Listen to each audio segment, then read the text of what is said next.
worked for Repsol for almost 8. I was the national sales manager for Bel-Ray for 4.5 years, and then had the opportunity to come over here and build a new line from scratch. I'm a CLS, which is a certified lubrication specialist with the STLE. It's only about 1,600 or so CLSs worldwide. It's a pretty grueling exam to get your certification. Half of it's essay, or over the 8-hour test, if that gives you an idea. So you're locked in a room for 8 hours till you finish this thing up. You have to get over 80% to pass and get your CLS certification. Okay. So it's easy. Yeah, real simple. Sign me up. So the first thing I like to talk about, oil is kind of this one of these subjects that you got opinions here, opinions there. There's not a lot of good information out there. There's a whole lot of bad information out there. And not only that, but really there's not a lot of information on the bottles themselves. Shy of having access to a lab where you can do samples and do testing, really all you have to go on is the advertisement that's on the front of the bottle.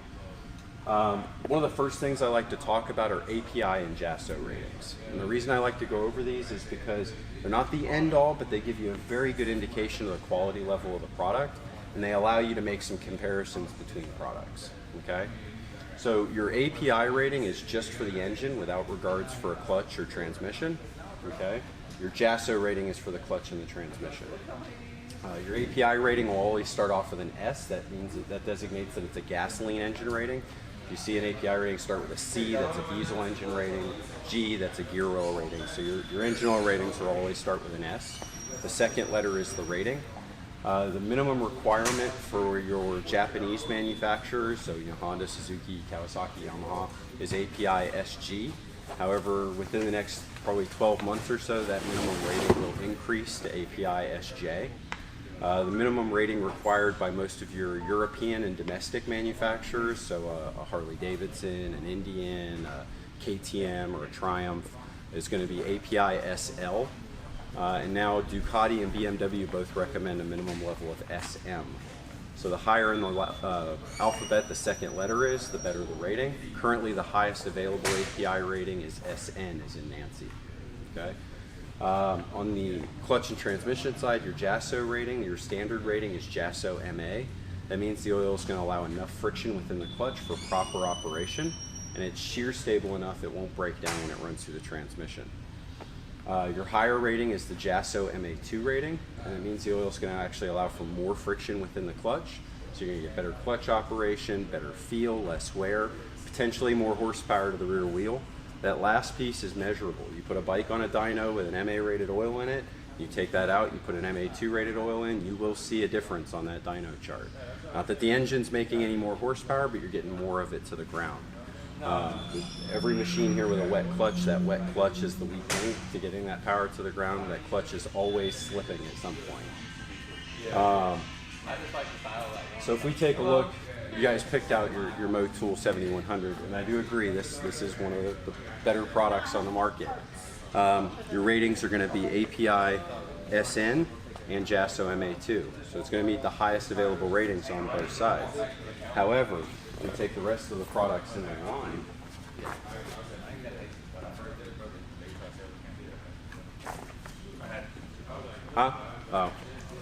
you take the rest of the products in their line, this is going to be API SJ right there.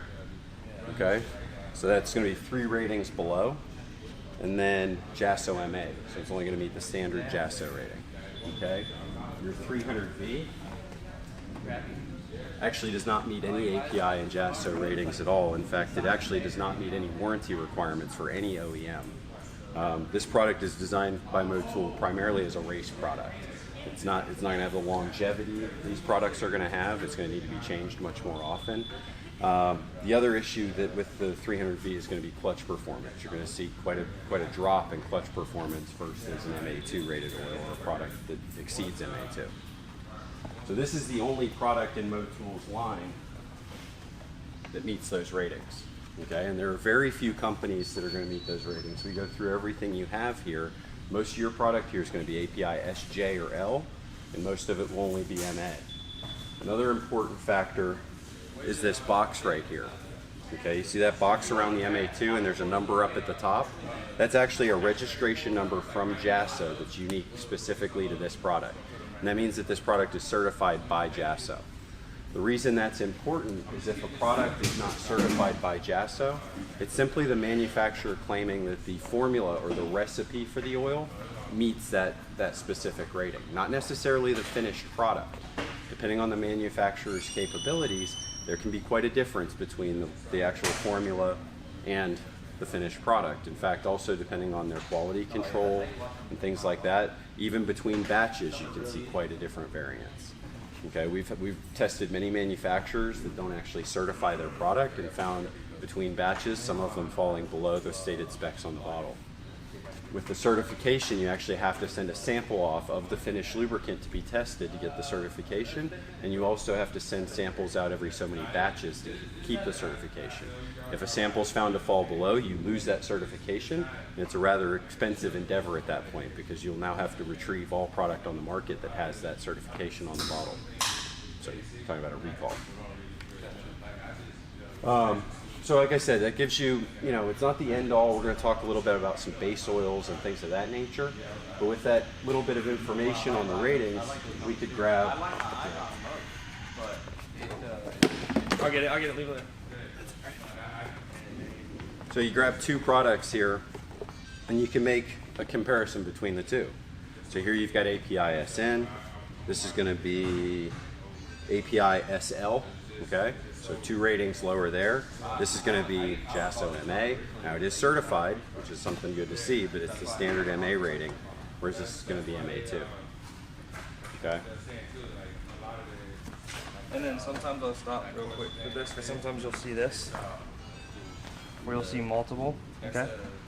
And the very end is the J, so that is what it's rated. And the reason why sometimes you'll see oil companies do that is because if the guy has an older machine and in his manual, it says in his book it takes SG, right? He's not gonna put SG. Exactly. He's going to come in here and be like, oh, this one's SN, this won't work on my motorcycle, right? Because that specification wasn't even out when his motorcycle was relevant, right? So so that's why sometimes you will see that, but the latter is the one that actually meets. Yeah, every rating is going to be backwards compatible, right? So if you're N, that means you've exceeded every rating before it, not that there's something there that won't work here.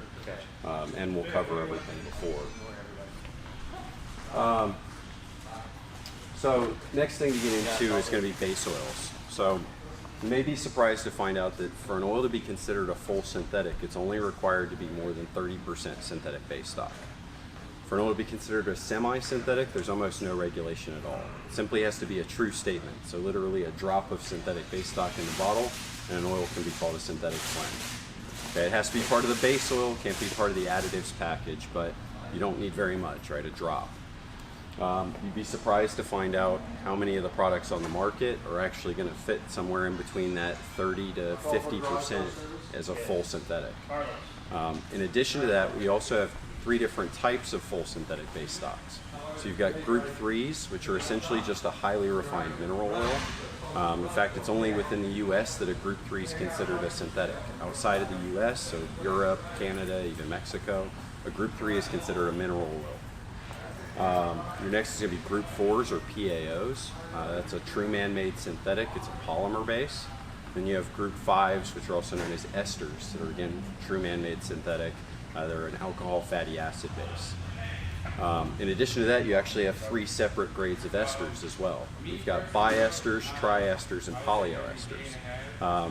Motul for a long time. Do you remember when they used to advertise their stuff as double ester?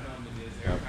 Maxima for many years. In fact, there may be a product here. I don't see one, but they've advertised their stuff as triple esters, right? What that refers to is what I just said. It's a marketing term for a biester or a triester. And what that is that's the number of bonds between the ester molecules. So a biester has 2 bonds between the ester molecules, triester 3, and then your highest grade, which is a polyoester, has between 5 and 7. Okay.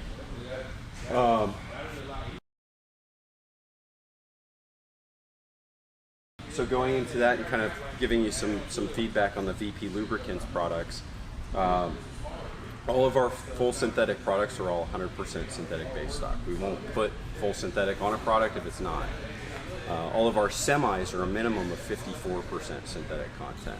So I could actually classify any one of my semi-synthetics as a full synthetic if I chose to. In addition, we actually use Group 3 base stocks in our mineral blend, so I could also classify any one of my mineral oils as a semi-synthetic if I chose to. In addition to that, all of our products are ester-based synthetics. We only use polyoesters for all of our ester base stocks, so you're getting the highest quality and grade of esters. In addition to that, we actually blend that ester with some PAO. And the reason we do that is while esters are by far the best and most expensive synthetic base stocks, like anything, they have some downsides to them as well. They're very sensitive to heat cycles, so they can take prolonged and very high temperatures. When you heat them up and cool them down repeatedly, that will cause thermal breakdown. In addition, they also have poor antioxidation and corrosion properties out of the box. So by blending the ester base stocks with the PAO, we're actually able to blend out those negative aspects and retain all the positive aspects of the ester product. All of our products, from our mineral oils all the way up to our full synthetics, are all API SN and JASO MA2, so they meet the highest available ratings on both sides. We're currently in the certification process with JASO. However, it's not really a question of whether or not we'll pass. All of our products actually exceed the JASO specification for MA2 by a minimum of double. Our off-road oils actually exceed it by 2.5 times. That's another area where we're a little bit different. We actually created application-specific formulas for each of our lines. So generally when you see a product, you know, a scooter product, right, or a V-twin oil, in a lot of cases that's simply a label change. The oil inside the bottle, as long as we're talking about the same viscosity and same type, is generally the same oil. We took a slightly different approach. So we have 3 separate lines within our product. We have a street line, an off-road line, and an ATV, UTV line. Our street oils have an emphasis on viscosity, stability, detergency. These units are going to have the longest oil change intervals, so that oil has to perform at that upper level for a much longer period of time than it's going to in any other unit. Our off-road oils are designed around oil durability, so most of these units have less than a quart of oil on board, some slightly over. That oil gets hammered fast. There's just not enough of it there. So we put together a really robust package that performs under those severe conditions. In addition, we have a secondary emphasis on our off-road oils for clutch performance.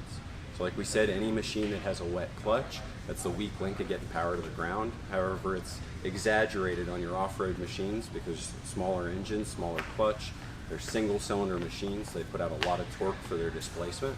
So that's where we've put that additional benefit there.